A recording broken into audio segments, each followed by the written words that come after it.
Thank you very much. It's great to be here. I'm sorry I brought back bad memories with the flowcharts. Where are you at? But yeah, these are fun flowcharts. They're nice flowcharts. They're not meant to stress you out.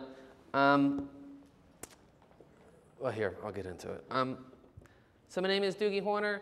I'm a graphic designer. I'm from Philadelphia. Did somebody just hoot about Philadelphia? It's a great little city. My day job is I'm the art director at Quirk Books, which is a small publisher in Philadelphia. We do a lot of different kinds of books, but they're mostly like humorous, like Secret Lives of the Great Authors, Quotable Douchebag. If you've heard of one of our books, it's probably Pride and Prejudice and Zombies. We've also done the Meowmorphosis. That's auto-scrolling. Christopher Walken A to Z, and Night of the Living Trekkies. But what I'd like to discuss today is my book, Everything Explained Through Flowcharts. So what we know charts are good at, we know what they can do is if you have data, especially numbers, you can put them into the chart and it visualizes the data and makes it easier to view. So like if you wanted to chart Evel Knievel's greatest fears, 98% he's afraid of nothing, and then he's a little afraid of farting in a crowded elevator or daddy long legs spiders. But what do you do when you want to chart something where there's no hard data, there's no numbers? What do you do when you want to chart something that doesn't want to be charted? So the first subject I charted was the afterlife in various religions. And these are subjects that don't want to be charted. You know, your average religion doesn't want to be demystified, and they certainly don't want to come right out and say, this is what you do to get into heaven, this is what you do to get into hell. Catholicism was the easiest to chart because they at least have like a church and they have doctrine and stuff like that. And as you can see from this chart, their afterlife is very complex. You have like the baptism, confirmation, communion. There's heaven, there's purgatory, there's hell, there's papal decrees and loopholes and things like that. It's very complex, and you can get a sense of, you know, what Catholicism is like. Oh, here's the 7 deadly sins. I charted how easy they are, how fun they are, how common, how bad they are. As you can see,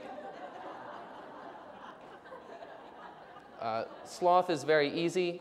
It's very common. I do it all the time. It's not too bad for you. Pride, right beneath that, is the worst for you because it's the one that all the other deadly sins can spring from. Then I tried the afterlife in Islam, and it's a lot simpler. If you're good, you go to heaven. If you're bad, you go to hell. But you can see that they place a lot more emphasis on the afterlife.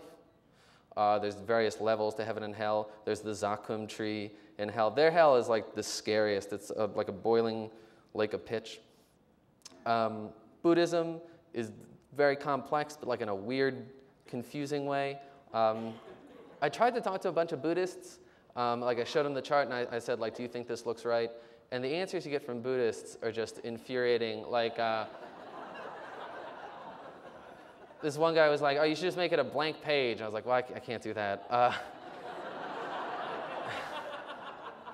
This other guy was like, it's just a line stretching for infinity. I was like, okay, well, thanks for your help.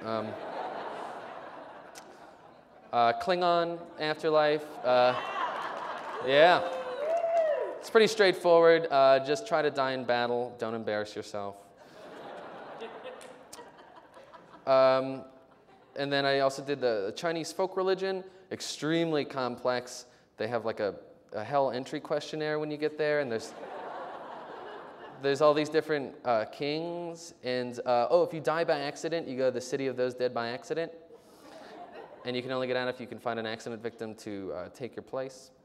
And then ancient Egyptian, again, very complex. You have to like journey, and you need a knife, and there's a crocodile dog, and all these things. So anyway, so these were all, you know, subjects that didn't necessarily want to be charted, and you can't like traditionally chart. But charting them was still useful. I still learned some things about them, and it made me view different religions in a different way. It gave me a unique perspective, even though it wasn't disclosing facts and figures. You know what I mean?